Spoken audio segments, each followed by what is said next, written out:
than the solution. Sometimes we worry so much about a situation that the anxiety that we give around the situation is worse than whatever it is that we have to do to tackle it. So if it's a courageous conversation with someone that improves a relationship, the best out is always through. Just have the conversation.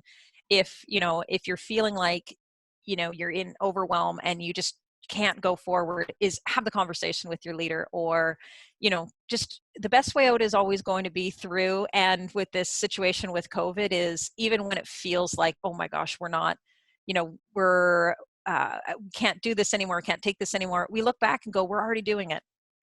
Hi and welcome to another episode of the peopleHum interview series. I'm your host Neha Murthy, and let's begin with a quick introduction of peopleHum.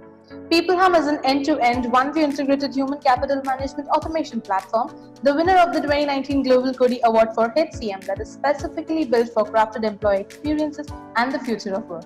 We run the peopleHum blog and video channel, which receives upwards of 200,000 visitors a year and publish around 2 interviews with well-known names globally every month.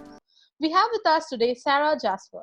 Sarah is the founder and resident people scientist of the Talent Lab, providing consulting, advisory, coaching, and fractional executive leaderships for CEOs and CHROs through startup growth or transformation. She is an experienced former executive with 15 years in consulting and leadership roles in human resources, employee experience, talent management, and organizational change. She has worked with or consulted to admired Canadian and international organizations. She holds a strong track record of developing leading people programs and creating engaged and high-performing organizations. As a certified organizational coach, she is passionate about creating ways of working that inspire people, teams, and organizations to realize their full potential. Fostering high performance and people-centered organizations is a personal and professional passion, and it inspired her to create the Talent Lab. We are thrilled to have her speak with us today. Welcome to peopleHum, Sarah. Thank you so much, Sneha. It's so nice to be here. That was quite a mouthful, but thank you very much for the lovely introduction. It's absolutely a pleasure, Sarah. So, jumping right into the questions, you're the founder and executive partner at the Talent Lab. Please do tell us more about the work that you've been doing there. Well, yeah, thank you very much. Well, the Talent Lab was started the day that we all went into lockdown on March the 31st. So it's quite a memorable date to start a business, and certainly in the middle of a global economic adjustment, it was a really interesting time to start a new consulting practice. So I've been really, really lucky in the sense of the work really hasn't slowed down. It was maybe not the work that I had intended or imagined doing when I set out, but the work that I've ended up doing as a result has been really rewarding and really meaningful. I envision doing quite a bit of work around employee experience design and talent strategy for organizations. Those are two strong passions of mine. The areas that I found myself working quite a bit more in is around creating organizational design that's more agile, creating organization design that lets people be more impactful in the work that they do, a lot of work around collaboration and creating more agility in teams. So moving away from sort of a more hierarchical structures and more towards agile team structures. And I've done quite a bit of work in the last little while around leadership development and learning how can leaders lead differently in the context of COVID, with employees that are suffering potentially from burnout, new very virtual environments, remote teams. So the work has really shifted to what we need in this sort of current moment for leadership and organizations, and it's been absolutely fantastic. Wow, that's inspiring to know. And talking about employee engagement, so we realize the importance of having teams engaged, especially in the pandemic, as everyone is operating from different cities across the screens and from, across screens, right as now that we're doing. So Yep. you mentioned that you're actively involved in creating engaged and high performing teams. So what would you say leaders can emulate in order to keep that going even post pandemic? Great question. I think, one of the greatest challenges of the environment that we're in right now And it's really not a new challenge. It's the same challenge we've always been faced with teams, and that is, how do you create strong and trusting relationships and interrelationships within a team so that people feel that they're empowered and that they are able to do their best work, and they're able to do their best work with, all of the information that they need, and with sort of trusting practices from the leader of the team that can let that team sort of understand where we're going and how to get there. I think the challenge that we face now more so than ever is that we've got really limited face-to-face time, and our days are very architected. So it's a good thing and a bad thing. The great thing about giving people way more ability to architect their days when they're working from home, I mean, that means that they can do laundry, they can take care of children, they can organize meals, they can really structure their workday around their life. And that's all got great positives, although, it's adding quite a bit of extra coordination, which is contributing to the burnout. But people can do so much more personalization of their day. The downside of that is, when we were at the workplace, a lot of times we would be there from, early morning to evening, and we would be having a lot of unplanned and unarchitected interactions and experiences. So we would see people on the way to the elevator, we would see people around us in our office. It's no surprise that we feel very closely connected to the people that we sit most closely to in the office. That's propinquity. And so when we have these really architected workdays, we really don't have the opportunity for the spontaneous, unplanned, natural interactions that we had in the past. And so I think that because we don't have those when you go from Zoom meeting to Zoom meeting to Zoom meeting, and you kind of tend to dive right into the issues, or you tend to be very, very focused on work in this environment, we're really missing that sort of quality and the depth of relationships that we had previously. And teams are, a group of people with a common goal, but their relationship is actually how work gets done in teams. It's how information gets shared. It's how we distribute work amongst ourselves. It's how we describe what it is we need. So I think for leaders now, what I've been helping a lot of them focus in on is, how do we replicate and how do we make sure that we're building in that face-to-face time that is really, really focused on the interpersonal as well as the work that needs to get done. And that's a real challenge.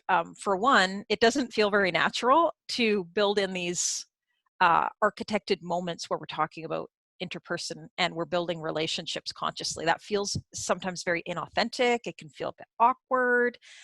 People are very tightly scheduled. It's hard to make that feel interactive. There's a technology component, so not all of us know how to do all of the things like breakout rooms. So it's a real challenge for leaders. And I think that if there's one thing I would encourage leaders to do, it's to be very conscious about building opportunities to deepen relationships with their people, and to ensure that people within their teams are maintaining opportunities to build those relationships. It's certainly not easy. That has so much of broader approach to it as well. Yeah. Also, so the next question is something that I personally am curious to understand. As we usually hear, keep your professional and personal life separated, don't mix it up. You've spoken about mixing both of them together and to achieve the best results. So what would you say employees can do to balance the both of it, and how do you perceive them as being one? That is such a great question. Well, I'm broadcasting here from my den in my apartment here in Vancouver, British Columbia, and I think that Zoom has done a lot to blur the boundaries of personal and professional life. If you hear clicking in the background, it's my French bulldog who's wandering around the room looking for breakfast. I think, I think it's also been a hidden gift of our current environment, that we've been forced to really integrate our personal and our professional lives. They're literally integrated. So, we're working from our homes, and we're working our home life around our work. And in many Zoom meetings, the highlights are spouses walking through, and kids coming to the camera, and pets being on camera. And I think that is actually helping address that interpersonal need that we're missing from not having sort of extended open time together. So when we have these little moments of human on our calls, I think it's actually a lovely thing. And so I kind of like that those things are blurring.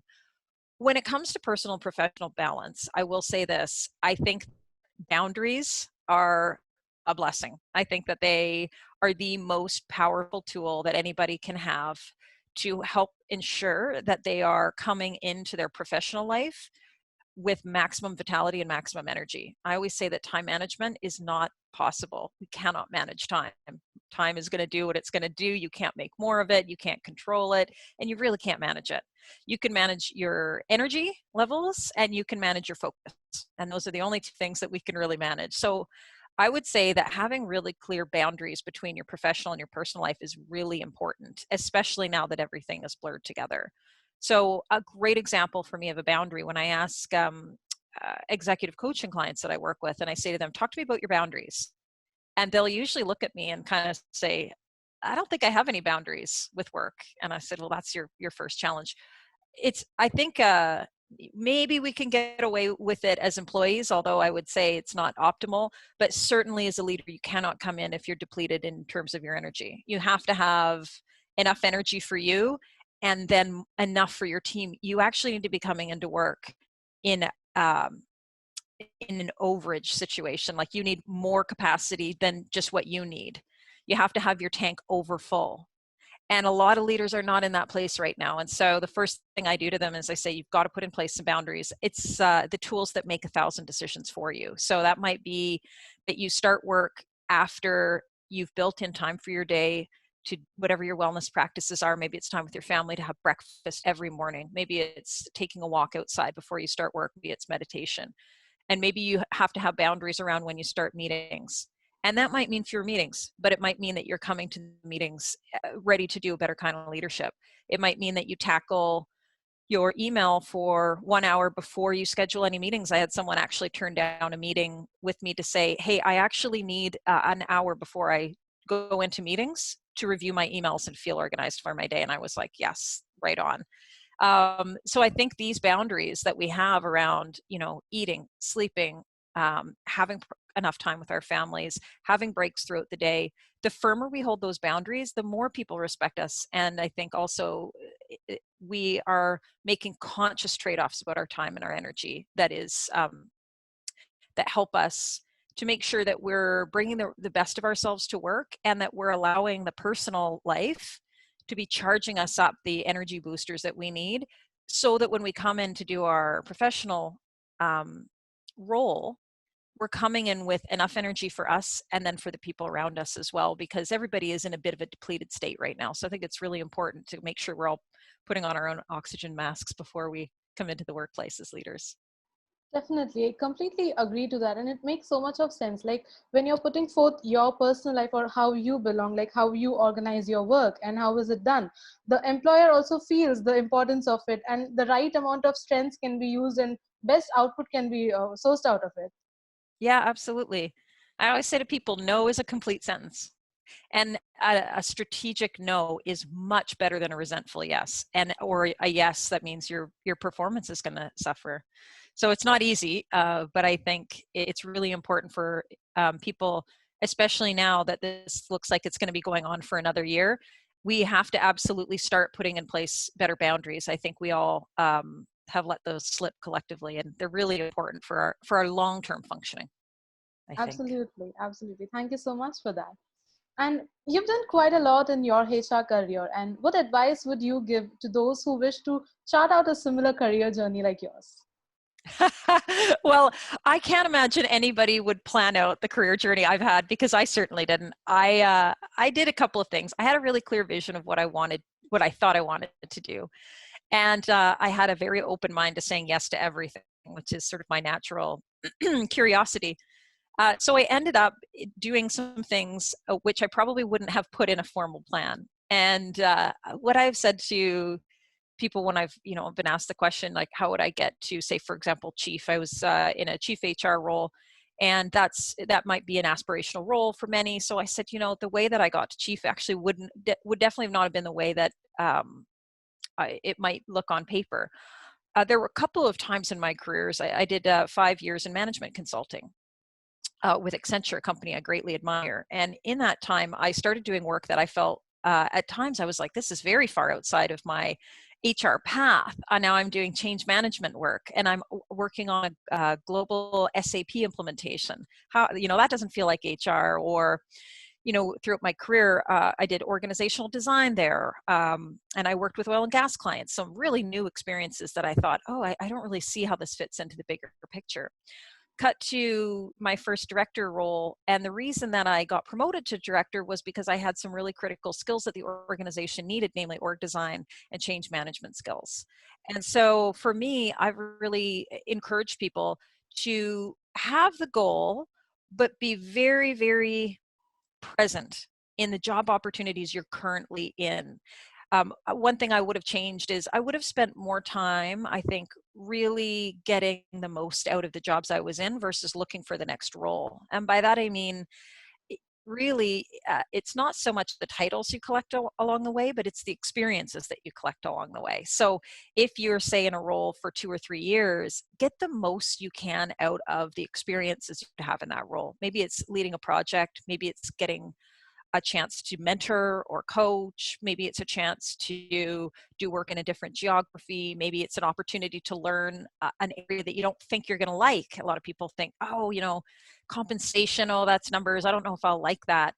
But we're not great at knowing what we'll like until we're actually doing it. And I think that the detours I took along my career ended up being some of the greatest assets for my career. And now, having been in almost every role, I think internally and externally along the way, the one I found myself absolutely loving the most was advisor. And I love working with and for CHROs uh, in sort of a support capacity versus being the CHRO. And so I found my way to this career that I absolutely love. And so I would say stay open and be present and really look for the experiences versus the job titles. And through that, you'll really come to discover sort of what your purpose is and what you love to do that's the best fit for your skills. Wow, that's definitely been a roller coaster ride for you personally. Yeah, absolutely. It's been great.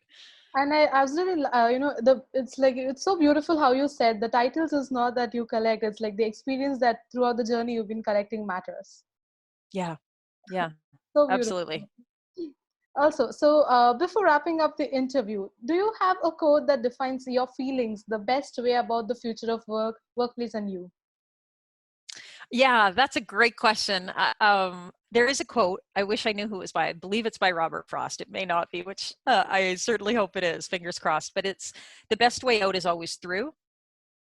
And I think this one works for just about every situation. And this one has meant a lot to me personally. So whenever I've been in a situation where I've felt I just don't know the way out, or I don't know what to do with this, or I don't know how to approach this, or what the strategy is going to be for this, whether it's interpersonally, personally, in my career, in a difficult job, when we're in the middle of all this overwhelm, when you're at a year into COVID and it feels exhausting and you just don't know, how much of this sort of ambiguity we can take, is the best way out is always through, which is just simply to not give the problem more effort than the solution. Sometimes we worry so much about a situation that the anxiety that we give around the situation is worse than whatever it is that we have to do to tackle it. So if it's a courageous conversation with someone that improves a relationship, the best out is always through. Just have the conversation.